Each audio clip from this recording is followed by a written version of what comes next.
बताने वाले हैं गेम थ्योरी के बारे में। गेम थ्योरी का ये पार्ट 1 है और इससे पहले मैंने नंबर थ्योरी पे भी कई वीडियो बनाई है और नंबर थ्योरी की जो प्लेलिस्ट है उसमें कई सारे वीडियो है, आप मेरे चैनल पर जाकर नंबर थ्योरी के बारे में देख सकते हैं। यहाँ पर देखिए गेम थ्योरी में जो सबसे पहला चैप्टर है वो स्टार्ट हो रहा है। यहाँ पर इसमें क्या क्या चीज़ इंपॉर्टेंट है, इसमें कुछ डेफिनेशन इंपॉर्टेंट है और कुछ जो मैथमेटिशियन के नेम है वो इम्पोर्टेंट है। जैसे कि फॉर्मल थ्योरी ऑफ गेम्स, ये किसने सजेस्ट किया था? ईमेल बोरेल, और कौन से सन में किया था? 1921 में।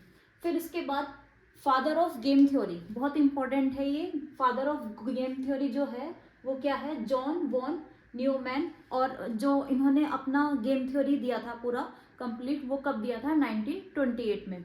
फिर इसके बाद ये जो बुक है गेम थ्योरी की, ये बहुत इंपॉर्टेंट है कि ये वाली बुक जो लिखी थी उसके राइटर कौन थे? जॉन वॉन न्यूमैन इन 1950, जो फादर थे गेम थ्योरी के, उन्होंने ये बुक दी थी। और कब दी थी, मतलब इन्होंने सर्च कब किया था इसके बारे में? 1928 में। और बुक कब लिखी थी? 1950 में। ये 50 है, ठीक है। इस बुक का नाम पूछ लेते हैं कि जॉन वॉन न्यूमैन की जो बुक थी उस बुक का क्या नाम है? Mathematical principle of game theory. तो आपको ये 3 क्वेश्चन याद रखने हैं, ये शॉर्ट में आ जाते हैं। शॉर्ट आपका 3 मार्क्स का है, जो बीएससी 5th सेम के स्टूडेंट हैं उनके लिए। फिर यहाँ पे कुछ डेफिनेशन लर्न करनी है आपको, जैसे strategy, pure strategy, mix strategy और डोमिनेटेड स्ट्रेटजी। डोमिनेट स्ट्रेटजी भी है आपकी डेफिनेशन, लेकिन आपको याद करनी है डोमिनेटेड स्ट्रेटजी। भी अगर क्वेश्चन गिवन है आपको इस तरह से देंगे वो टेबल में, जो प्लेयर बी के लिए स्ट्रेटजी होती हैं, स्ट्रेटजी B1 एंड B2 होती हैं। जो प्लेयर ए के लिए स्ट्रेटजीज होती हैं वो A1 और A2 होती हैं। ये जो एलिमेंट है ये प्लेयर ए के लिए है, ये प्लेयर बी के लिए है, ये भी प्लेयर ए के लिए है और ये भी प्लेयर बी के लिए। और जो प्लेयर ए के लिए होती है वो रो में से देखना होता है आपको, और जो प्लेयर बी के लिए होती है उसमें से रो में देखना होता है, और जो प्लेयर ए के लिए होती है वो कॉलम में से देखना होता है। अब देखिए स्टेप हम याद रखेंगे। पहले स्टेप क्या है? फाइंड मैक्सिमम पे of for player B. Player B के लिए सबसे पहले आपको क्या फाइंड करना है? मैक्सिमम पे ऑफ। मैक्सिमम पे ऑफ फाइंड करना है, मतलब मैक्सिमम नंबर फाइंड करना है इन ईच रो। जब आप प्लेयर बी के लिए फाइंड करेंगे तो रो में से फाइंड करेंगे, ठीक है। सबसे हाईएस्ट नंबर आपको फाइंड करना है, लेकिन हम क्या याद रखेंगे? ये वाले नंबर हैं प्लेयर बी के लिए।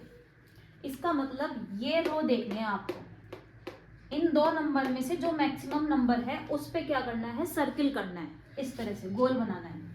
इन 2 नंबर में से जो मैक्सिमम नंबर होगा। फिर स्टेप सेकंड क्या है? फाइंड मैक्सिमम पे ऑफ प्लेयर ए। प्लेयर ए के लिए हमें मैक्सिमम पे ऑफ फाइंड करना है। किस में? कॉलम में फाइंड करना है। इस एक कॉलम, ये फर्स्ट कॉलम है, फर्स्ट कॉलम में मैक्सिमम नंबर देखना है कौन सा है। इसी तरह से सेकंड कॉलम में भी मैक्सिमम नंबर देखना है, और मैक्सिमम नंबर जो आएगा, सपोज इन दोनों नंबर में से ये वाला मैक्सिमम नंबर आ रहा है तो इस पे आप ऐसे स्क्वायर बनाओगे। फिर नंबर 3rd स्टेप क्या है? ए सेल कंटेनिंग मैक्सिमम पे of for both player A and be in the nest equilibrium of the game. आपकी जो नेस्ट इक्विलिब्रियम होगी वो वाला सेल होगी, इसको एक सेल बोलते हैं, एक बॉक्स को। अगर एक बॉक्स में स्क्वायर भी आ जाता है और सर्किल भी आ जाता है तो उस सेल को क्या बोलेंगे? Nest equilibrium. सपोज दैट यहाँ पर इस वाली सेल में स्क्वायर भी आ रहा है और सर्किल भी आ रहा है, तो आप क्या लिखोगे? आंसर जो अपना लिखोगे आंसर वो ऐसे लिखोगे A1 B1 A1, B1 और A11, मतलब यहाँ पे जो भी नंबर होगा 2 या 3 वो लिख दोगे और यहाँ का नंबर लिखोगे, ये आंसर होगा। क्लियर? अब हम यहाँ पर एक क्वेश्चन करके दिखाते हैं जी। आपको नेस्ट इक्विलिब्रियम निकालना है और यहाँ पे इसको बोलते हैं प्योर स्टेट जी।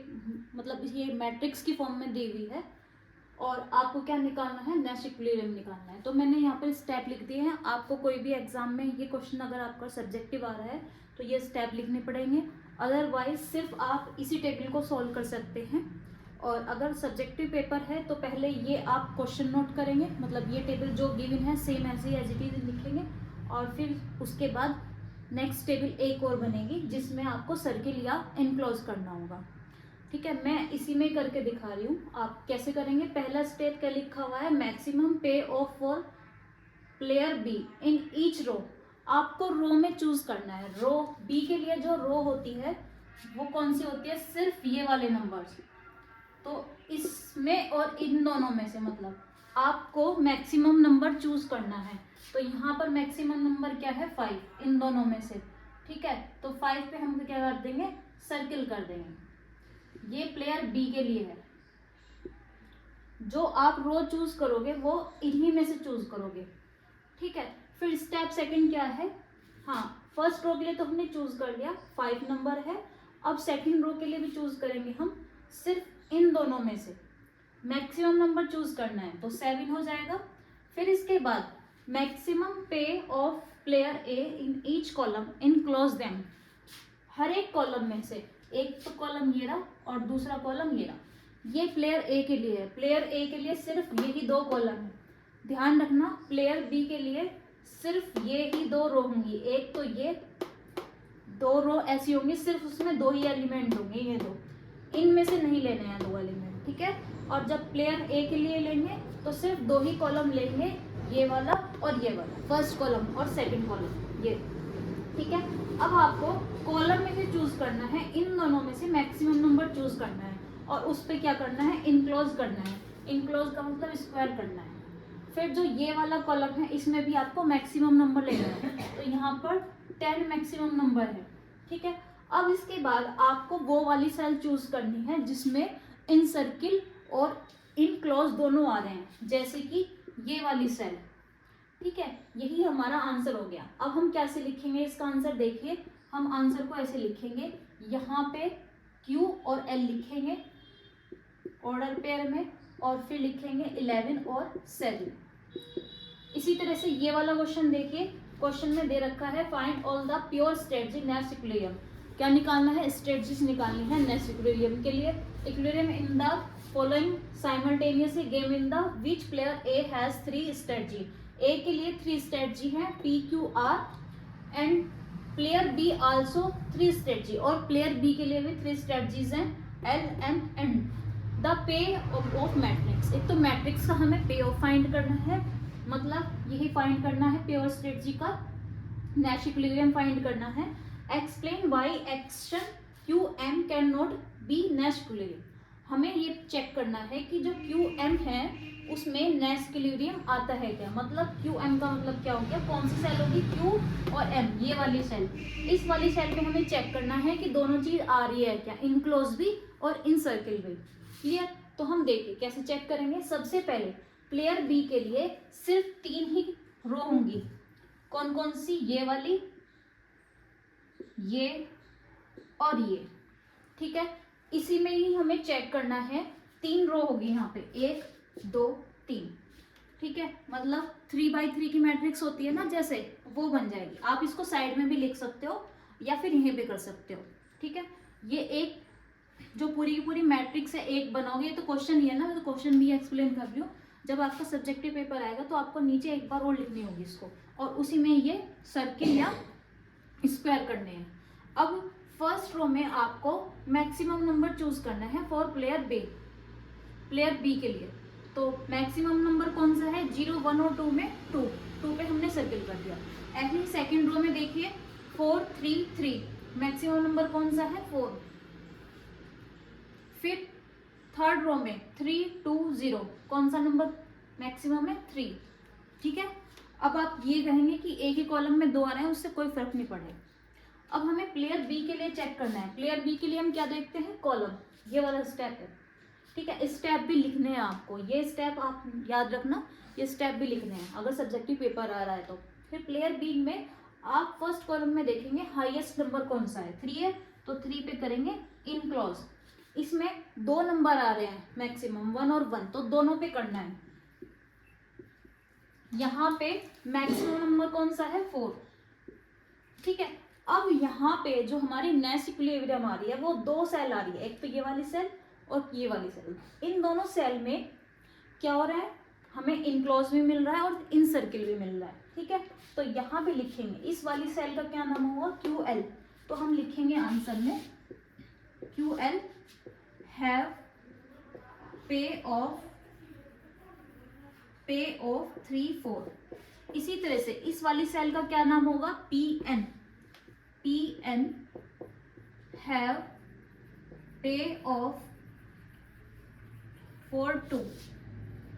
ठीक है, ये आंसर हो जाएगा।